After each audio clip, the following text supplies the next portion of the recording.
Já a seguir, o Semanário Económico.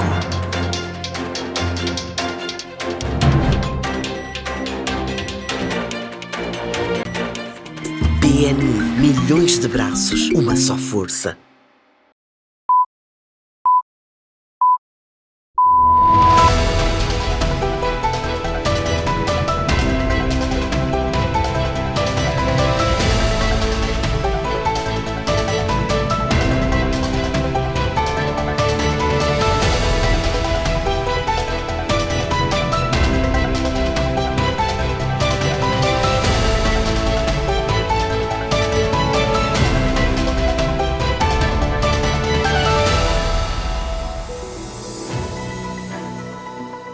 Boa noite, está na hora Semanário Econômico. Já sabe que a partir deste momento tem a atualização da informação econômica, os desenvolvimentos mais recentes registrados na economia de Moçambique. Na presente edição vamos colocar em evidência dois principais assuntos. O primeiro tem que ver ainda com a problemática da escassez de divisas. Há um setor particularmente ressentido desta situação, o setor do agronegócio, que tem estado a ter a sofrer impactos específicos decorrentes das características e da natureza da sua atividade, com uma significativa necessidade de importação de insumos, entre fertilizantes e outros até medicamentos para os animais. Vamos analisar esta situação, vamos ouvir a opinião ou o desabafo, se quiser, do setor privado relativamente a como é que esta situação está a afetar o setor do agronegócios. O presidente do Pelouro do agronegócios da CTA, Jacob Latif, está no Semanário Econômico, é o nosso convidado para compulsar sobre esta delicada e constrangedora situação. O outro grande tema em destaque nesta edição do Semanário Econômico tem que ver com o capital humano. É uma questão premente a problemática do acesso ao emprego e ao mercado de trabalho em Moçambique, sobretudo o emprego jovem, que tem sido realmente aquele que mais necessidade ou que mais premência tem demonstrado nesta questão que é transversal à economia moçambicana. Há várias iniciativas que têm estado a ser implementadas, quer por parte do governo, das instituições, mas também do setor privado e da sociedade civil. No conjunto desses esforços, quisemos destacar na presente edição o projeto Field Ready, ou Preparação para o Terreno, traduzido de forma linear, que é uma iniciativa que busca promover o acesso ao emprego por parte da camada jovem. Vamos tentar compreender as nuances desta iniciativa. Gaspar Buc, Country Manager da Field Ready, está presente no Semanário Econômico para nos debruçarmos então sobre como é que este projeto tem estado a dar o seu singelo contributo na minimização da questão ou da problemática da empregabilidade em Moçambique. Estes são os grandes temas do Semanário Econômico. Para além disso, temos uma vasta gama de informações de atualidade e chamo para isso a sua especial atenção às manchetes da presente edição.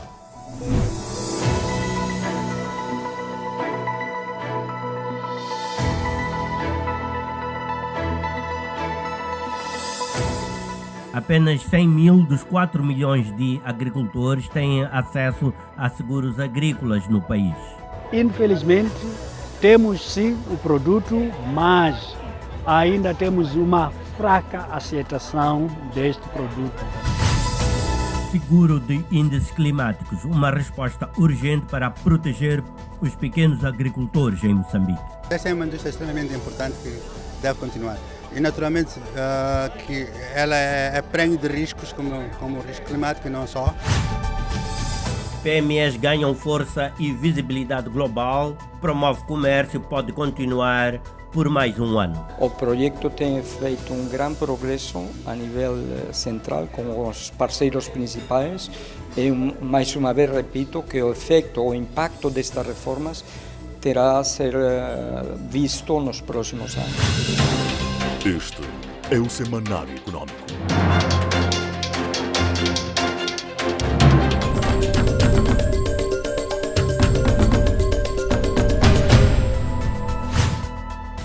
Entramos agora para o tema de fundo da presente edição. Continuamos a analisar esta questão que tem merecido a nossa atenção por razões óbvias. A questão da escassez de divisas continua a condicionar a atividade do setor privado. Têm sido várias as áreas de negócio que têm estado a ressentir-se desta situação. Pese embora melhorias esporádicas tenham verificado, mas o fato é que no cômputo geral os empresários continuam bastante queixosos e inclusive a reclamar prejuízos decorrentes desta situação que dura já há algum tempo, que é a questão da escassez de divisas. Hoje vamos analisar uma situação particular que é o setor do agronegócios, para tentarmos olhar como é que uma atividade específica pode, nesta altura, lidar com esta situação, com esta condicionante que é a escassez de divisas que se verifica na economia moçambicana. Comigo está o Sr. Jacob Latif, que é presidente do Pelouro de Desenvolvimento do Agronegócio a nível da CTA, que é a Saúde. Boa noite e bem-vindo aqui ao Semanário Econômico. Sr. Jacob, eu começava por lhe pedir para fazer uma leitura geral sobre esta situação que estive aqui a descrever da escassez de divisas em Moçambique, mas queria que afunilasse a sua análise para um ramo de atividade em que está inserido, que é o ramo do agronegócio. Conhecemos a importância deste setor na economia, nos aspectos inclusive da redução das importações e também na questão da segurança alimentar. Como é que a vossa atividade está-se a ressentir neste momento desta situação da escassez de divisas? Boa noite. Boa noite. Antes de mais, obrigado pela oportunidade que nos é dada. De facto, como falou, a escassez de divisas é um problema transversal a vários setores. Atinge-nos profundamente ao nosso setor. Como sabe, Moçambique não produz toda a cadeia de valor. Nós ainda temos que importar os insumos agrícolas, nomeadamente os fertilizantes, pesticidas, peças, máquinas, equipamentos. E isso impacta negativamente na produção, porque não havendo divisas não há de haver estes insumos. Não havendo insumos significa que a nossa produção vai ser deficiente e vai ser menor. E corremos o risco de entrar num ciclo vicioso. Quais são os principais insumos agrícolas que neste momento têm sido afetados? E há dados concretos sobre quebras de produtividade agrícola no país decorrente dessa situação? Principalmente os fertilizantes, pesticidas, os aditivos. Como sabe, a indústria alimentar, a indústria da farinha de milho, a farinha de mandioca e não só, por aí em diante, mesmo o sal, precisa de aditivos, não é? Tem que ser fortificados. E tudo é importado. O nosso país ainda não produz. Então isto cria-nos embaraços. Há registros de quebras de produtividade? Neste momento não temos ainda os dados concretos, estão a ser ainda enrolados, mas há estudos do Banco Mundial, da FAO, em que dizem que a falta de insumos agrícolas pode nos prejudicar diretamente a produção agrícola. Por exemplo, eu vou-lhe dar um exemplo do milho. Se não fertilizarmos bem, vamos ter uma perca de quase 30% a 50% por hectare. Portanto, é uma perca muito grande. E se nós produzirmos menos, significa que vamos ter menos produto para exportar, e se exportamos menos divisas, então estamos a correr o risco de entrar num ciclo vicioso. Do ponto de vista do agroprocessamento, como é que esta escassez cambial tem afetado, por exemplo, as indústrias transformadoras? Há entidades neste momento em risco de paralisação? Há sim. As fábricas de agroprocessamento estão a processar não na sua capacidade máxima, estão abaixo da sua capacidade, devido à falta de matérias-primas. E isto, se continuar esta crise, podem até fechar, podem até paralisar temporariamente, até que a crise seja restabelecida. E que impactos é que se pode, nesta altura, verificar junto dos pequenos agricultores, em termos, por exemplo, falou aqui dos fertilizantes, em termos de acesso a fertilizantes, mas também sementes ou até crédito, né? Exatamente. Tem impacto extremamente negativo, como deve imaginar. O pequeno também precisa de fertilizantes para poder desenvolver a sua atividade, e não havendo disponibilidade significa que o preço vai subir, e subindo está a comprometer a sua renda. Estamos a aumentar a pobreza no campo. E como sabe, o nosso país, cerca de 70% da nossa população está no campo e vive do campo. E se não produz por falta de insumos, poderá comprometer a sua renda. E neste momento, decorrente desta situação, os custos de produção também estão-se a agravar? Como é que isto está a impactar ao nível dos custos de produção? Os custos de produção estão a aumentar. Eu vou dar um exemplo. O custo de transportes, por exemplo, subiu, dada a escassez de combustível. Como sabe, o país todo está a sofrer um racionamento no combustível, e isso impacta diretamente o custo dos produtos agrícolas. E se impacta nos nossos custos, significa que o consumidor vai ter que pagar mais. Então estamos a inflacionar. E que medidas é que têm sido sugeridas pela CTA, no caso para o governo ou mesmo para o Banco de Moçambique, por forma a aliviar esta pressão cambial sobre o agronegócio em concreto? Nós temos estado em contacto permanente com o Ministério da Agricultura, Ambiente e Pescas, não é? Mudou o nome agora, e temos também estado em permanente contacto com o Banco de Moçambique, para ver se eles conseguem aliviar e conseguem dar prioridade nas divisas às empresas de agronegócio. Houve, há pouco tempo atrás, reuniões no Banco de Moçambique com 3 associações que representam alguns produtores que exportam, para poder falar lá no banco a questão do câmbio. Como sabe, o câmbio está estável há cerca de 4 anos no país. Talvez somos o único país do mundo que temos um câmbio estável há mais de 4 anos. O que é que isto está a originar para quem exporta? Aparentemente pode parecer que estamos a ganhar mais dinheiro, mas não. Porque se os nossos custos internos estão a subir, o que é que isto vai originar?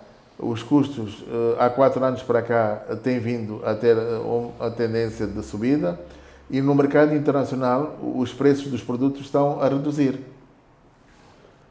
Então isto está a fazer com que o lucro destas empresas tenha vindo a diminuir.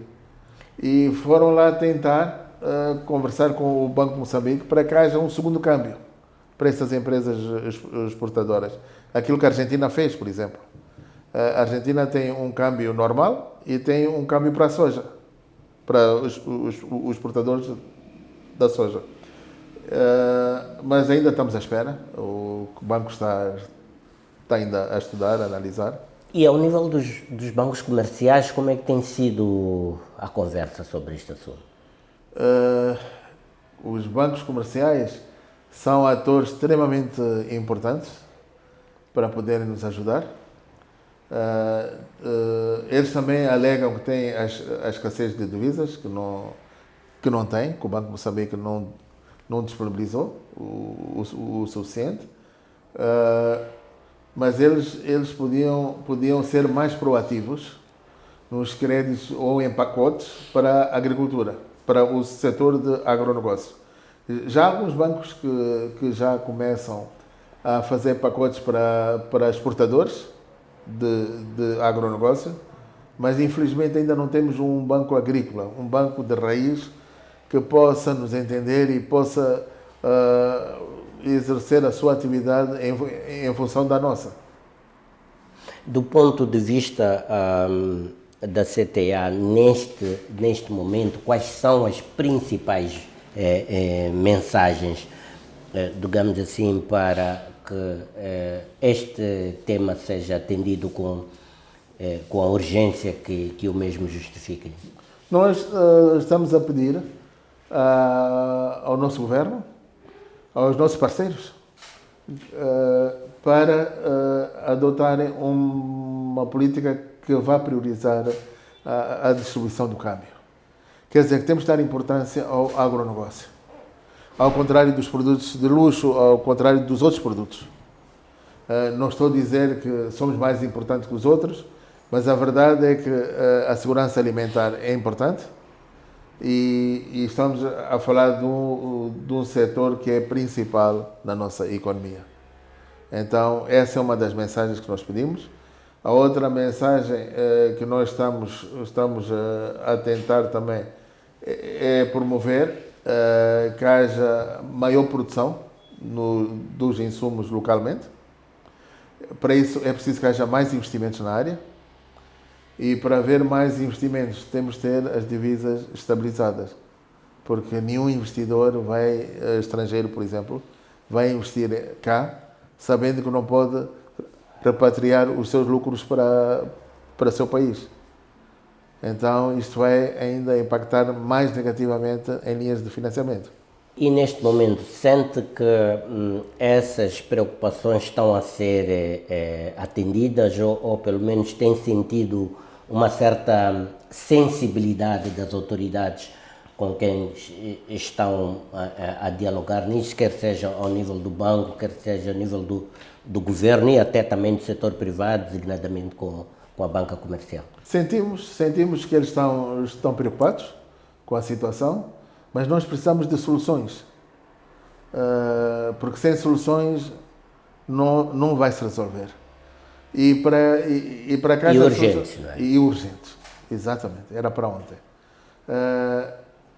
O setor privado o que está a pedir é que resolvam este problema de divisas o mais rapidamente possível ou que disponibilizem mais para o setor de agronegócios em detrimento dos outros setores, que naturalmente também precisam, mas nós precisamos e sem isso está-se a pôr em causa a nossa produção. E se esta situação prevalecer por mais 6 meses, por exemplo, por hipótese, qual é que pensa que será o cenário, no caso concreto do vosso ramo de atividades, daqui a mais 6 meses, persistindo a atual situação? Eu espero que não vá persistir tanto tempo, mas, como diz,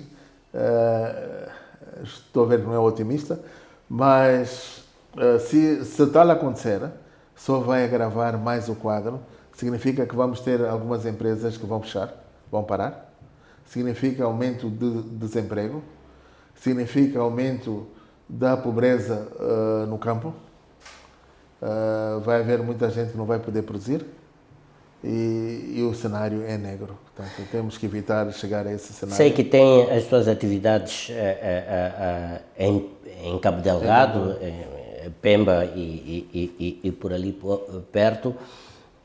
Neste momento, acha que o nosso setor do agronegócio tem condições de crescer, de florescer, tem oportunidades? Vamos tentar isolar esta situação das divisas e ver toda uma questão estrutural à volta do setor do agronegócio. Qual é a opinião que tem? Eu acredito que tem todo o potencial para crescer, visto que a nossa população está a aumentar e está sediada nas cidades, principalmente em Cabo Delgado, como sabe, devido à situação particular que estamos a atravessar. E então temos que alimentar as pessoas. Portanto, mercado há. A procura está a aumentar. A procura está a aumentar. Por alimentos. Exatamente, por alimentos. Agora, temos é que produzir.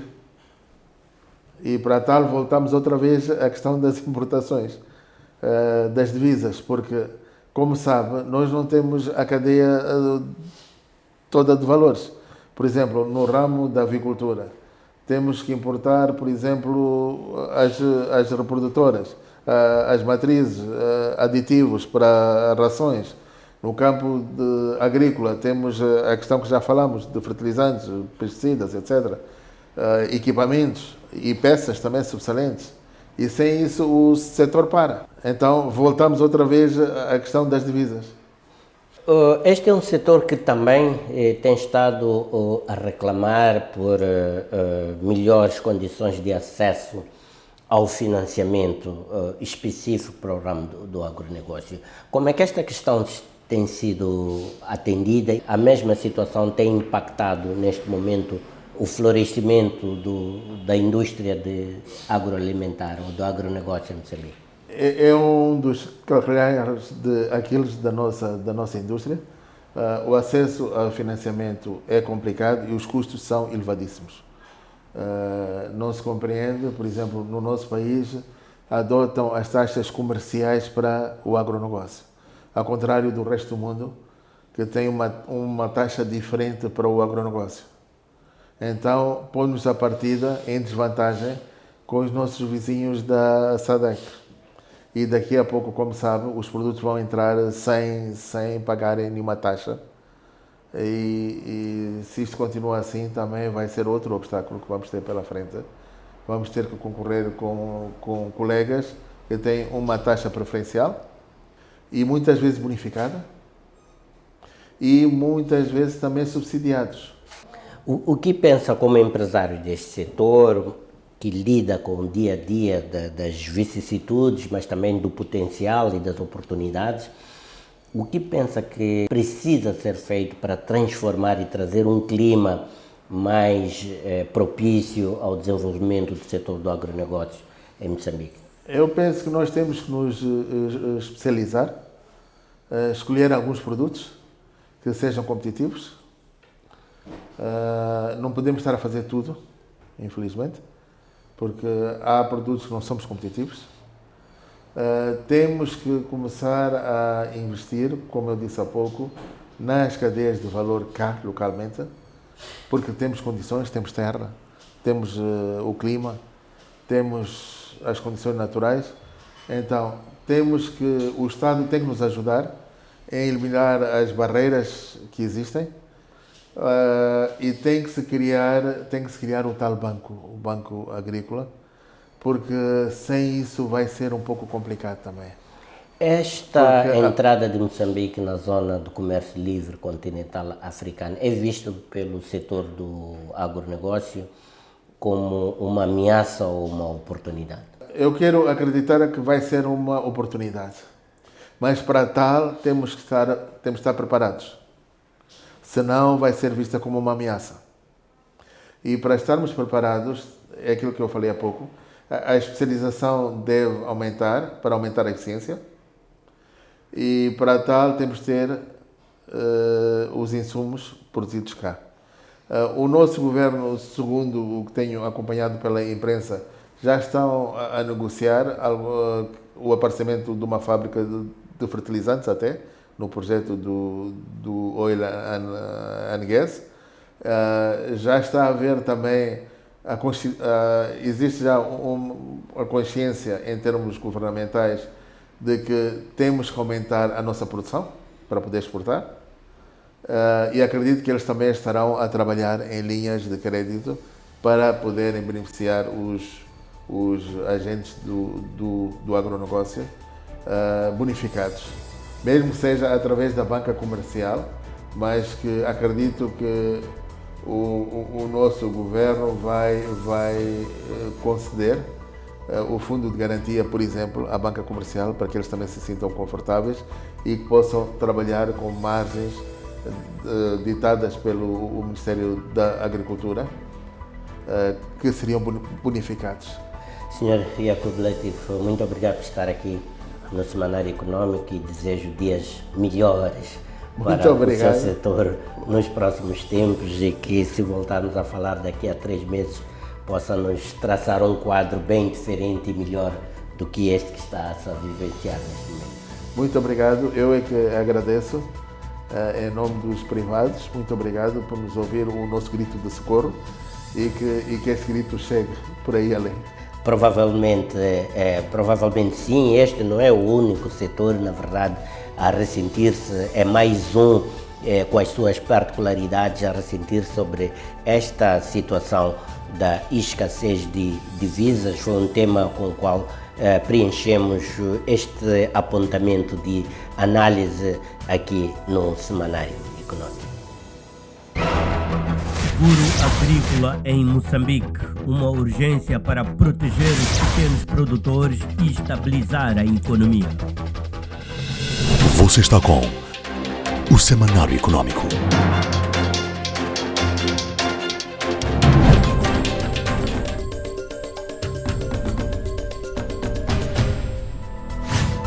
É tempo de atualização informativa aqui no Semanário Econômico e hoje fazemos-lo em relance. A sua atenção, então, ao desenvolvimento noticioso na presente edição. A União Europeia quer estender o programa Promove Comércio e consolidar os ganhos nas PMEs moçambicanas. O programa Promove Comércio poderá ser prolongado por mais um ano, segundo a avaliação técnica em curso, visando consolidar os avanços alcançados no fortalecimento das pequenas e médias empresas moçambicanas.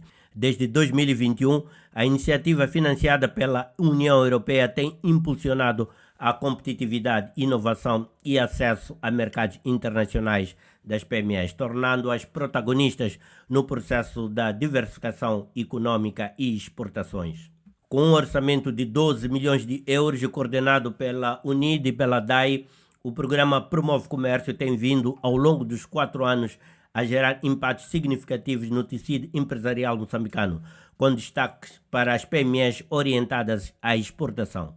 Segundo Jesus Lavina, chefe da equipa de infraestruturas, investimento e setor privado da União Europeia, os resultados são satisfatórios e justificam a proposta de extensão do programa por mais um ano, com o objetivo de consolidar os ganhos já visíveis. O programa tem feito um bom progresso, uma boa parceria entre o programa bandeira na cooperação entre a União Europeia e Moçambique, no setor de promoção de comércio e promoção do setor privado. Os resultados até agora, tanto a componente de DAI como a componente de Unido, são bons, estamos contentes, estamos a falar de uma extensão da duração do projeto. Entre os principais avanços destacam-se a capacitação técnica em normas de qualidade, certificação e gestão empresarial, promoção de produtos agrícolas com valor exportável, elaboração do guia do exportador e o fortalecimento das associações empresariais e sua integração nas cadeias de valor regionais e globais. O impacto destas reformas terá a ser visto nos próximos anos. Não um impacto imediato, porque todas as reformas legislativas, todas as reformas do marco regulador precisam tempo também para se para ser implementada. Estamos a falar de a melhorar as capacidades técnicas dos parceiros principais do Ministério da Economia, mas também a APIEX ou a alfândegas, os serviços associados com o comércio, com a produção, mas também com o comércio internacional de produtos moçambicanos. Os peritos sublinham que a visibilidade internacional dos produtos moçambicanos aumentou consideravelmente, bem como a maturidade institucional das PMEs no relacionamento com o mercado externo.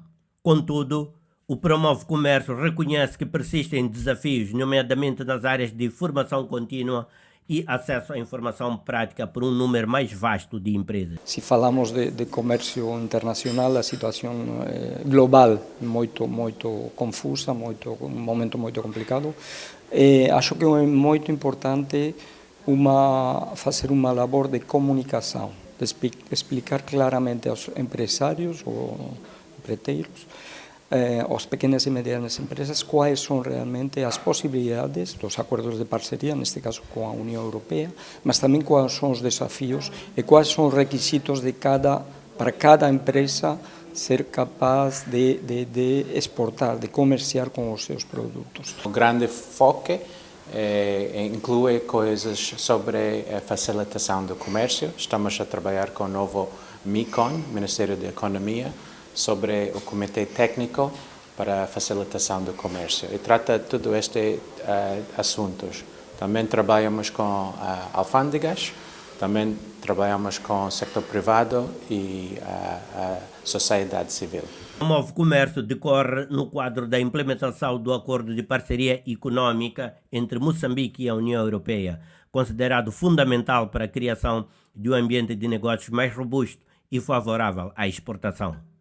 A possível extensão do Promove Comércio surge assim como uma janela de oportunidade estratégica para consolidar uma nova geração de PMEs moçambicanas mais preparadas, conectadas e competitivas no palco global.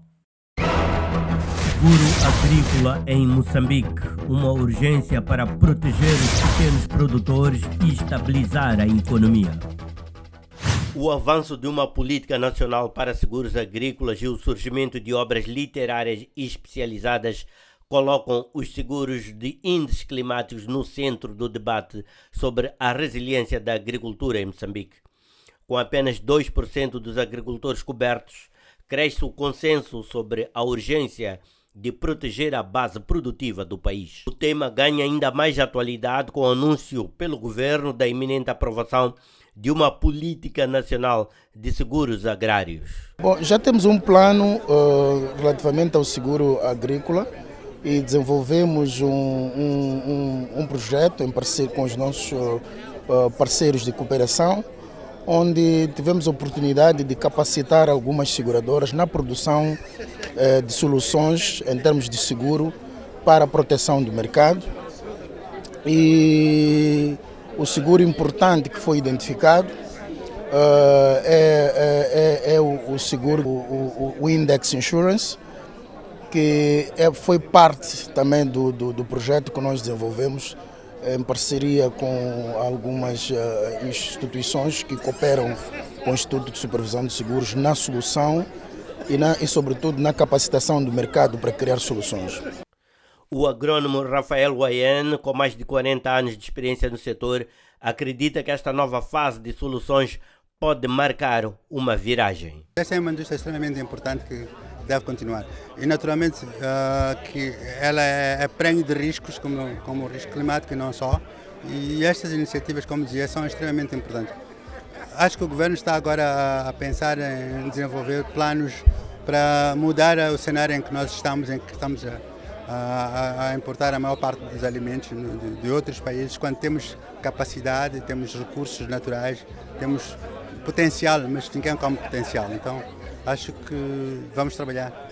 A mesma convicção é partilhada por Tânia Massingarela. Este é o tempo em que nós temos que inovar, temos que acreditar e temos que apostar naquilo que é a agricultura, porque a agricultura é a base, o futuro. É o futuro e é que pode ser a nossa sustentabilidade para o futuro. Então, temos que sim apostar nisto. E eu fico muito feliz, espero que as pessoas adiram, que tenhamos isso em mente, porque seguro tem que ser tratado como um DNA. Nascemos com seguro e temos que viver com seguro. Contudo, os desafios persistem. A literacia financeira limitada, a baixa penetração de seguro e o ceticismo em torno do setor ainda dificultam a adesão. Eu acredito que existe muito trabalho por fazer ainda, de alguma forma. Aqueles que detêm o conhecimento têm a obrigação de levar esse conhecimento até aos destinatários. Conforme ouviu, o livro está em inglês, o livro terá uma versão portuguesa, mas muito provavelmente aquilo que está lá escrito precisa de ser tratado de uma forma, vamos lá, mais cuidadosa para chegar até aos próprios destinatários.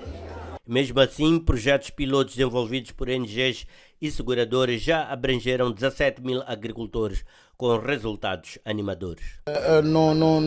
Uma coisa é termos produtos disponíveis, termos o mercado a vender, a outra coisa é a educação das pessoas relativamente à utilização dessas soluções que estão disponíveis no mercado para a sua própria proteção. Num país onde a agricultura é constitucionalmente definida como base do desenvolvimento econômico, a proteção do pequeno produtor não pode continuar a ser periférica. Como conclui Muchena, o seguro agrícola não é apenas um produto financeiro, é um instrumento de soberania alimentar, de estabilidade social e de justiça econômica. A obra de Israel Muchena propõe soluções técnicas para proteger os pequenos produtores contra riscos climáticos. O livro do especialista em seguros agrícolas, Israel Muchena, desafia o setor segurador e o governo a massificar o acesso ao seguro de índices climáticos como um instrumento de mitigação do risco para os pequenos agricultores, responsáveis por mais de 30% do PIB e 70% do emprego no país. Com mais de 70% da população dependente da agricultura e cerca de 4 milhões de pequenos produtores espalhados pelo território, Moçambique enfrenta uma fragilidade estrutural no sistema de produção alimentar, a ausência de cobertura de risco contra eventos climáticos extremos. Como nós já sabemos, o pequeno agricultor representa mais de 98% dos agricultores em Moçambique. Então, para nós, a agricultura é um sector-chave. Infelizmente, reparamos que o pequeno agricultor não tem medidas, não tem ferramentas para mitigação de risco. Então, o livro tenta explicar os desafios que estamos a ver. Secas, inundações e ciclones têm custado ao país o equivalente a 1,3% do PIB por ano. Os impactos recaem diretamente sobre os pequenos produtores que compõem 98% da força agrícola nacional, mas que continuam desprotegidos. Apenas cerca de 100 mil têm acesso a qualquer tipo de seguro. É neste contexto que ganha relevância a publicação do livro Seguros de Índices Climáticos, do especialista Israel Muchena. A obra propõe soluções técnicas e inspiradas em casos de sucesso na região, como a Zâmbia, onde mais de 1 milhão de agricultores são cobertos anualmente com apoio direto do Estado. Um dos exemplos que nós temos no livro é o caso da Zâmbia, onde estão a assegurar em cada ano 1 milhão de agricultores. Isso é impressionante. Comparando com nós aqui em Moçambique, só estamos a assegurar 40 mil. Sabemos que 90% da produção de comida vem do pequeno agricultor. Sabemos que a agricultura contribui 70% do emprego. Sabemos que a agricultura contribui acima de 30% do PIB. Muchena desafia o mercado segurador moçambicano a sair da dependência dos produtos financeiros tradicionais, a inovar com soluções adaptadas à realidade rural e a aplicar tecnologias de monitoria climática para avaliar riscos e modelar compensações. Mesmo sem querer segurar, sem querer pagar prêmio para as seguradoras, por que não, no mínimo, monitorar? Quando não conseguem a colheita, a culpa que é dada é não podemos confiar no agricultor. Mas também, como o caso de 2012, não duvido que tem também outros agricultores que podem sofrer perdas por causa de riscos naturais, riscos que podemos segurar. Então, na nossa opinião, devemos proteger o pequeno agricultor, mesmo não querendo proteger o pequeno agricultor, no mínimo, deveríamos usar a tecnologia como o sistema da Hollad, para monitorar, avaliar e termos uma ideia do impacto dos riscos de verdade nos pequenos agricultores. A proposta passa pela criação de parcerias público-privadas, pelo uso de tecnologias de monitoria de risco e pelo aproveitamento de projetos de desenvolvimento agrícola existentes, onde, segundo o autor, a resiliência dos produtores deveria ser tratada como prioridade absoluta. Estamos a dizer que temos vários projetos de desenvolvimento agrícola onde a gestão de risco, a resiliência do agricultor, a proteção do agricultor deveria ser prioridade. E a outra razão por que estamos a promover a ideia do seguro é porque nós sabemos que a atividade agrícola tem dificuldade de aceder a financiamento. Neste momento, sabemos que menos de 3% dos empréstimos do setor bancário vão para o setor agrícola. Fechamos este segmento no Semanário Econômico. Vamos fazer uma transição a seguir ao intervalo para o capital humano. É sobre isso que vamos nos debruçar, conforme nos referimos na abertura do programa. Está conosco Gaspar Buch, ele que é Country Manager da Field Red. Este projeto que serve para nós como uma proxy para aquilo que são os esforços vindo dos mais diversos setores na busca de melhores condições de acesso ao emprego em Moçambique, particularmente o emprego juvenil. É este o tema que nos propusemos analisar daqui a instantes no Semanário Econômico, quando abrirmos o nosso capital humano. Este é o Semanário Econômico.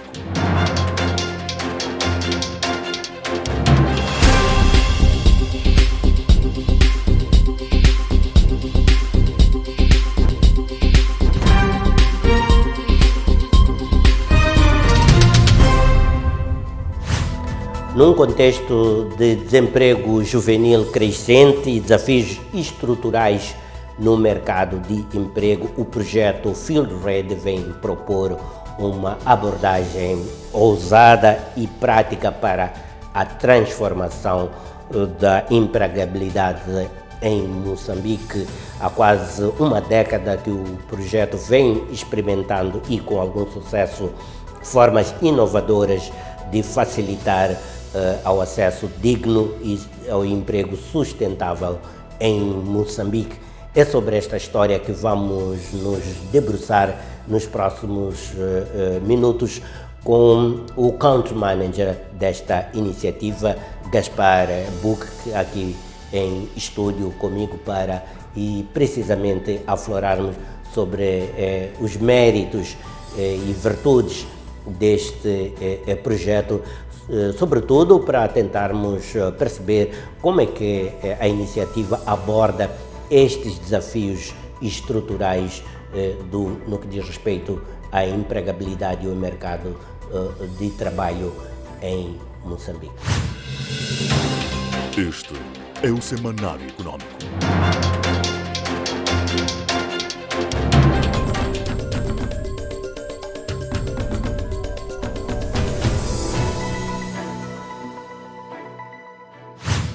E comigo está Gaspar Buch, Country Manager do projeto Field Red. É sobre esta iniciativa, este projeto que vamos hoje aflorar a temática do capital humano, um tema que escalou para o topo das prioridades do país enquanto uma economia em consolidação. Gaspar Buch, boa noite, bem-vindo ao Semanário Econômico. Tenho estado a testemunhar um certo dinamismo deste projeto, o Field Red, numa temática que preocupa todos os setores, dos mais crescidos aos menos crescidos. Mais crescidos porque querem ver os mais novos a também entrarem para o mercado de trabalho, e como tenho estado a acompanhar certamente, é um debate cada vez mais efervescente este do acesso ao emprego. Mas para colocarmos o tema em perspectiva, Fala-nos um pouco deste projeto. O que é o Field Ready e como é que ele se manifesta, como é que ele materializa o seu propósito principal? Muito boa noite e agradeço bastante por esta oportunidade e mais uma vez felicitar o Semanário Econômico pelo programa excelente que tem estado e pelo impacto que tem trazido, não só para a economia, mas também para o capital humano. Deixa-me contextualizar e dizer que a Field Ready em Moçambique está a operar há 8 anos e mais, no entanto, também operamos em países como Ghana, Senegal, Nigéria, Moçambique. E em Moçambique, em particular, em 8 anos atingimos sucessos incríveis no nosso modelo de negócio, tendo sido reconhecidos pela União Africana em 2021 como uma das melhores inovações na formação e empregabilidade juvenil em África. Parabéns por isso. Muito obrigado. E qual é o nosso modelo? Nós acreditamos que a empregabilidade não se resolve só por um dos setores do mercado. Isto é, a empregabilidade não é possível ser catapultada somente por uma empresa ou somente pelo setor industrial. Nós temos que trazer o setor industrial, os empregadores, temos que trazer as entidades de formação e temos que trazer os próprios candidatos ao emprego, todos numa única área de discussão. E isso nós chamamos Aliança Field Ready. Portanto, nós primeiro criamos a Aliança Field Ready e definimos qual é o desafio principal para maximizar a empregabilidade juvenil. E o setor industrial acabou definindo que os jovens recém-graduados, uma vez formados em qualquer instituição de formação, tanto técnico-profissional, universitária, acabam entrando no mercado de emprego com certas lacunas que acabam dificultando a sua empregabilidade e o seu crescimento profissional e acarretando custos adicionais para as empresas. E nós questionamos as empresas como resolver esse problema. E acabamos identificando uma série de currículos, uma série de habilidades que desenvolvemos num currículo que possam ser ministradas para colmatar esse déficit. E essas habilidades que foram desenvolvidas pelas próprias empresas, as próprias empresas acabaram entrando também no financiamento de programas, concepção desses módulos, financiamento desses programas, e nós, como Field Ready, em coordenação com as instituições de formação, em coordenação com o Governo, com o Ministério da Educação e Cultura, com a Secretaria de Estado de Ensino Técnico Profissional, nós começamos a usar as instituições para ministrar esses programas desenvolvidos pela Aliança Field Ready. E uma vez os jovens que passaram por esse processo formativo, dentro dos módulos e dos currículos desenvolvidos pelas empresas, são avaliados por essas mesmas empresas, e quando os jovens demonstram as habilidades que possam, de uma maneira, acelerar a sua empregabilidade, as empresas dão uma carta de testemunho, uma carta de referência a dizer esses jovens estão prontos para o campo. Daí, Field Ready. Entre uma agência de emprego e um centro de formação profissional, onde é que se situa a Field Ready? A agência de emprego vende talentos, vende mão de obra. O centro de formação forma dentro de um padrão curricular. No entanto, nenhuma das duas vai de encontro àquilo que as empresas precisam para maximizar a empregabilidade. O que nós fazemos, na verdade, é sentar com as empresas, é o valor da aliança Field Ready. As empresas é que ditam quais são as habilidades, o que é que elas precisam, e elas influenciam esse currículo e eles entram no modelo de desenvolvimento. As unidades de formação são nossos parceiros, porque na definição desses modelos há competências que nós não conseguimos ministrar como Field Ready, então as unidades de formação são nossos parceiros. Então nós trabalhamos com eles, indo com um cardápio de pedidos das empresas e nós dizemos, olha, essas competências nós não conseguimos colmatar como Field Ready, aí nós interagimos com as unidades de formação e elas ministram aquelas competências que não estão dentro do espectro de cobertura da Field Ready. Portanto, são todos parceiros daquilo que é a maximização da empregabilidade juvenil. E em termos operacionais, esta iniciativa opera como uma rede, estou a perceber, é uma rede de promoção de emprego, que articula empresas, centros de formação, instituições de ensino. Exato. Sim, nós todos, como disse muito bem, nós chamamos isso a Aliança Field Ready. E a Aliança Field Ready hoje tem a representação tanto de entidades do governo, centros de formação, a indústria. Esse é que é o ponto focal do sucesso da Field Ready, porque nós não trazemos as soluções por nós mesmos. A empregabilidade, quem cria postos de trabalho é a própria indústria. E a própria indústria, se não for envolvida na solução, ela distancia-se e passamos a ter os setores de formação de um lado, a dizer que nós ouvimos muito narrativas das universidades, dos institutos, alegando que as empresas estão distantes delas e elas acabam não sabendo adaptar os seus currículos para aquilo que o mercado precisa. Eu gostava de perceber como é que a Field Ready se posiciona para responder a estas lacunas.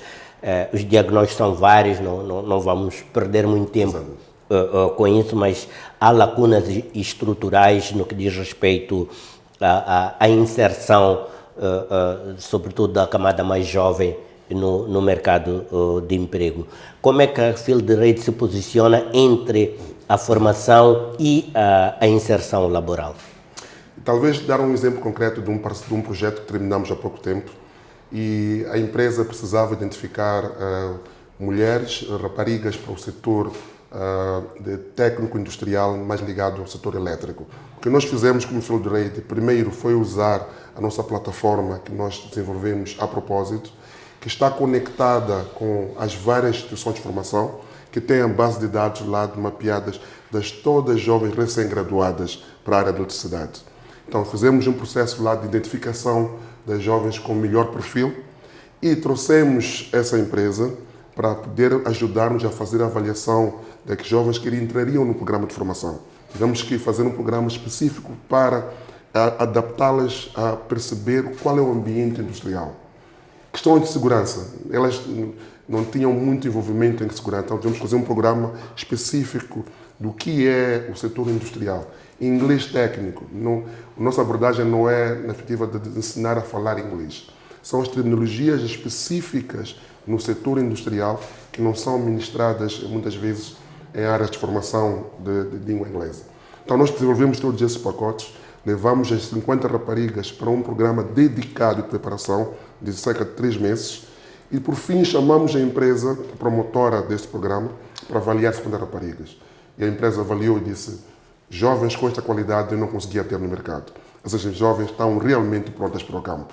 Então é este modelo de sucesso que faz com que a Field Ready tenha o impacto que tem no mercado. Uma alavancagem de competências, exatamente. Fundamentalmente.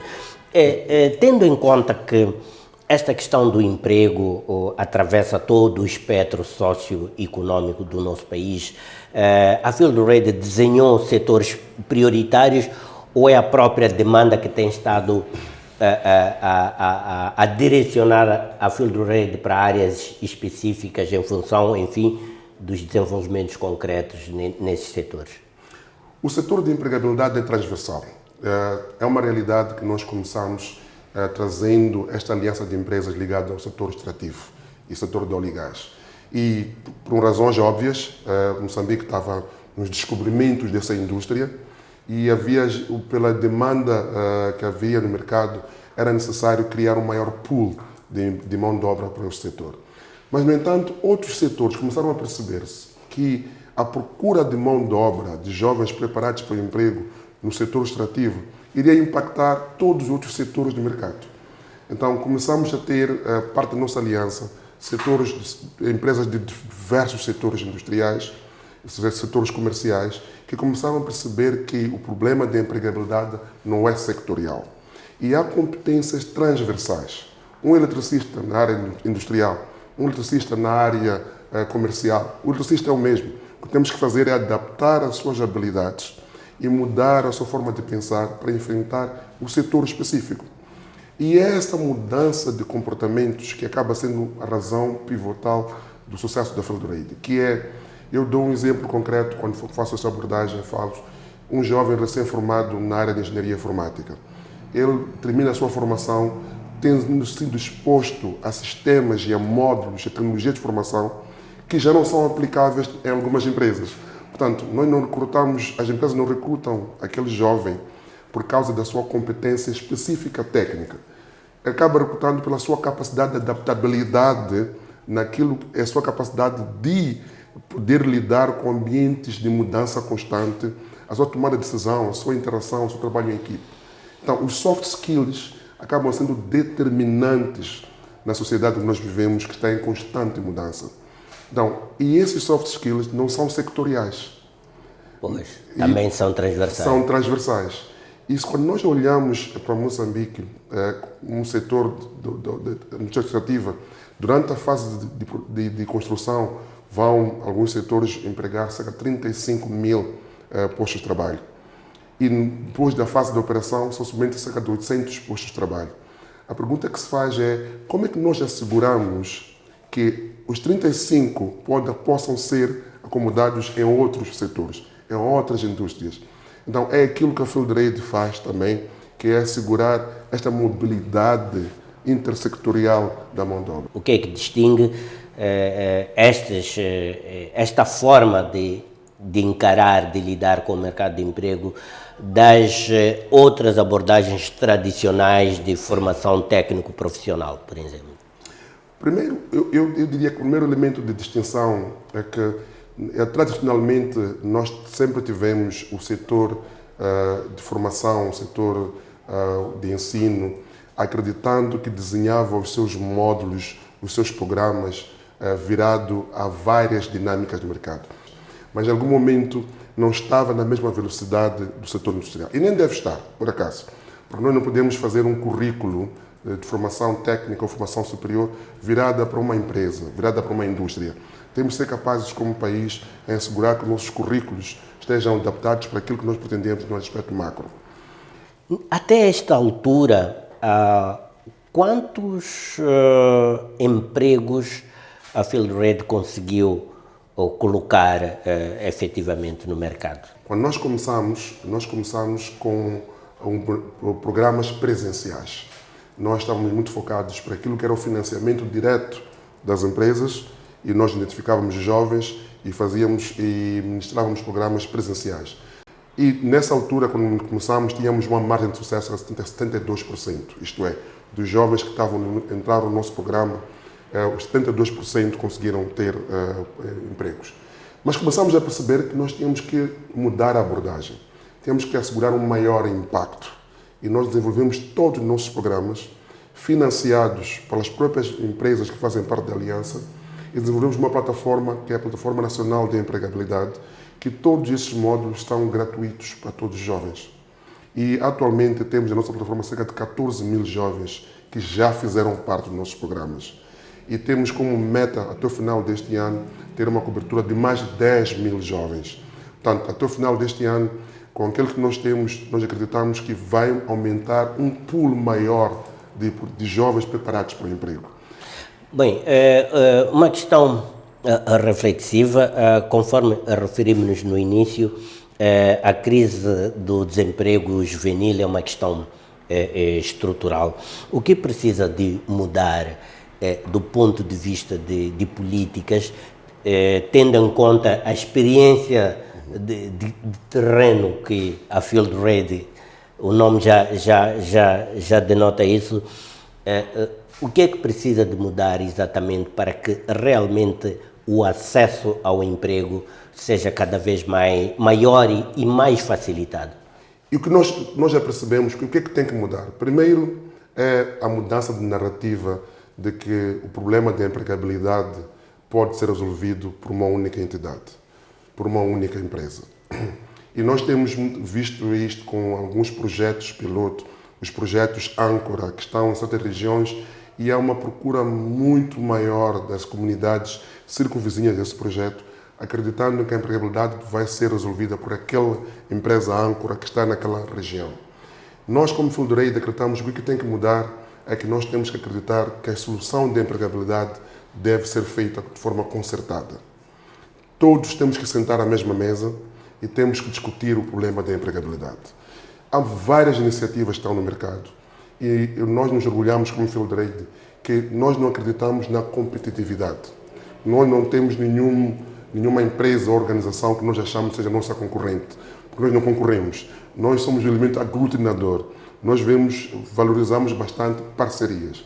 Então, o que tem que ser diferente? O que tem que ser diferente mesmo é nós acreditarmos que temos que maximizar o princípio de parcerias, o princípio de conjugação de esforços, o valor da aliança. Algumas empresas financiam o programa Field Ready como uma questão de responsabilidade social e elas não vão criar empregos. Mas outras empresas têm postos de emprego, mas não têm como financiar para ter mão de obra com qualidade. Então, usamos o financiamento de uma empresa da Aliança que está a financiar como responsabilidade social, preparamos os jovens e acaba beneficiando outra empresa que tem a necessidade de mão de obra, mas não tem como financiar. Então, essa é a beleza da aliança. Pode não ter necessidade hoje, mas poderás ter no futuro. Exatamente. Então, já tivemos vários programas em que acabamos alocando os recursos do empregador para servir um outro setor. E às vezes temos grandes projetos em que os grandes empregadores dizem que nós temos um grande projeto, nós somos o maior proponente desse projeto, mas não somos o maior off-taker de mão de obra. A empresa que vai ter a absorção de mão de obra, às vezes é a empresa de construção, a empresa de catering. Só que esse proponente acaba dizendo o que é que eu posso fazer para preparar a mão de obra antes dos outros subcontratados antes de chegarem ao projeto. Então, é esse efeito replicador de usar os recursos de uns para apoiar os outros. Gaspar Buco, mesmo a concluir e aqui de uma forma bastante pessoal, qual é a sua visão de futuro para os jovens moçambicanos e o que mais lhe motiva neste trabalho que desenvolve à frente deste projeto com estas características, estas virtudes, estes méritos? Primeiro, muito obrigado, João Carlos. Primeiro, deixa-me dizer que este é um projeto pessoal, é um projeto que enche-me de muito orgulho. Quando digo pessoal, na perspectiva de que a minha entrega é mesmo pelo compromisso, pelo impacto. Falo com paixão. Exatamente. E como deve imaginar, muitos dos programas que nós ministramos, eu entro em sala de aulas, eu ministro pessoalmente em qualquer parte deste país. E o que nós descobrimos, o que eu percebo neste belo Moçambique? Primeiro, os nossos jovens são habilidosos. Primeiro, eles têm habilidade. Segundo elemento, eles têm muita vontade. Que já o primeiro passo para a empregabilidade está lá. O que é que lhes falta? Oportunidades. Oportunidades e a atitude. A mudança de atitude. Eles ainda não estão preparados, eles precisam de mudar a abordagem da atitude passiva de que a oportunidade virá a mim para uma atitude mais proativa de procura de emprego. Mas eles têm que ser ensinados como buscar isto. O segundo elemento interessante é a abertura para a mobilidade. Historicamente, em Moçambique, nunca tivemos a mobilidade sul-norte, sul-centro. Foi sempre uma perspectiva de empregabilidade norte-sul, centro-sul. E quando começamos a ter oportunidades fora dos locais tradicionais da criação de emprego, para alguns jovens acaba sendo difícil terem essa percepção da necessidade de mobilidade. Sim. Porque nós temos muitos setores, muitas regiões com um déficit incrível de mão de obra.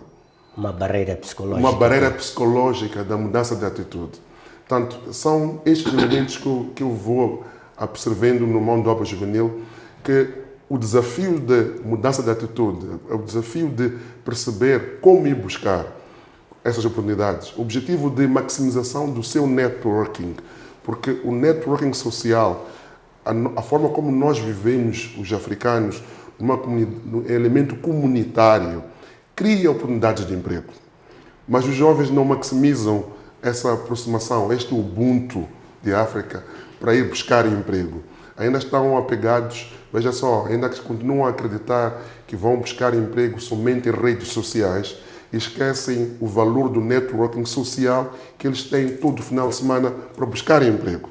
Portanto, esta mudança de atitude, eu acho que tem que ser, é uma das paixões pessoais que eu tenho, que eu acho que cada jovem que nós entramos em contato com ele, que nós trazemos esta abordagem do que as empresas querem ver, o falar com pessoas olhando nos olhos, o tomada de decisão, a relação interpessoal. E é um momento de realização, quando aquele jovem consegue ser contratado. Exato. Temos exemplos de sucesso de muito orgulho. Algumas empresas que tradicionalmente nunca tiveram jovens em setores de liderança, que passaram pelo nosso programa. Portanto, o nosso maior testemunho não é aquilo que nós dissemos, mas é os jovens que foram impactados por nós, que hoje em dia já tem o elemento replicador, são os nossos embaixadores de sucesso. E outro elemento replicador do nosso impacto da Field Rede é as instituições que nós trabalhamos, quando ministramos os programas. É muito interessante ver o corpo docente, porque nós, quando vamos ministrar um programa, nós capacitamos o corpo docente, porque o nosso maior objetivo é a sustentabilidade desse programa. Não é a Field Rede em 10 anos continuar a ser essencial, mas é esta solução fazer parte do nosso sistema educacional, esta solução fazer parte da estrutura de funcionamento das empresas, em que percebam o valor de ter uma aliança, um elemento replicador de trabalhar também. Seja um processo contínuo. Um processo contínuo, exatamente. Gaspar Buck, muito obrigado e sucessos contínuos para a Field Rede e até uma próxima oportunidade. Muito obrigado e agradecido. Fizemos assim este olhar para o capital humano, hoje um dos temas mais prementes ao nível da comunidade empresarial, do setor privado, mas também até do setor público. Há de se recordar que um dos principais flagelos econômicos do nosso país é exatamente o acesso ao emprego e a empregabilidade jovem. É por isso mesmo que olhar para estas iniciativas que têm o propósito de ampliar as oportunidades de acesso ao emprego, ao trabalho digno e sustentável, é sempre algo que fazemos com muita paixão. Foi assim que fizemos o Capital Humano. O Semanário Econômico prossegue a sua escalada, mantenha-se por aí, nós voltamos já já. Você está com o Semanário Econômico. Entramos para os momentos finais do Semanário Econômico da presente edição. Tempo agora para revermos em síntese os principais momentos que definiram a presente edição do Semanário Econômico. Seguro agrícola em Moçambique. Uma urgência para proteger os pequenos produtores e estabilizar a economia. A cobertura para a produção foi a solução que foi encontrada, portanto, em diversas áreas, tanto para a produção a nível individual, mas também para a produção a nível corporativo. União Europeia quer estender o programa Promove Comércio e consolidar os ganhos nas PMEs moçambicanas.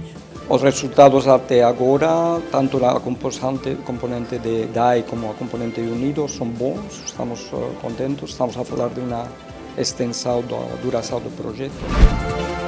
A obra de Israel Muxena propõe soluções técnicas para proteger os pequenos produtores contra riscos climáticos. Fazemos questão de explicar no livro modelos da região. Um dos exemplos que nós temos no livro é o caso da Zâmbia, aonde estão a assegurar em cada ano 1 milhão de agricultores. Que opções para impulsionar o emprego jovem? Field Ready propõe uma aliança estratégica e pragmática multissetorial. Despedimos-nos por aqui, foi com enorme prazer que fizemos para si nosso Semanário Econômico. Cá estaremos novamente próxima quinta-feira, quando forem 22 horas, aqui no seu canal de eleição, a STV Notícias. Boa noite.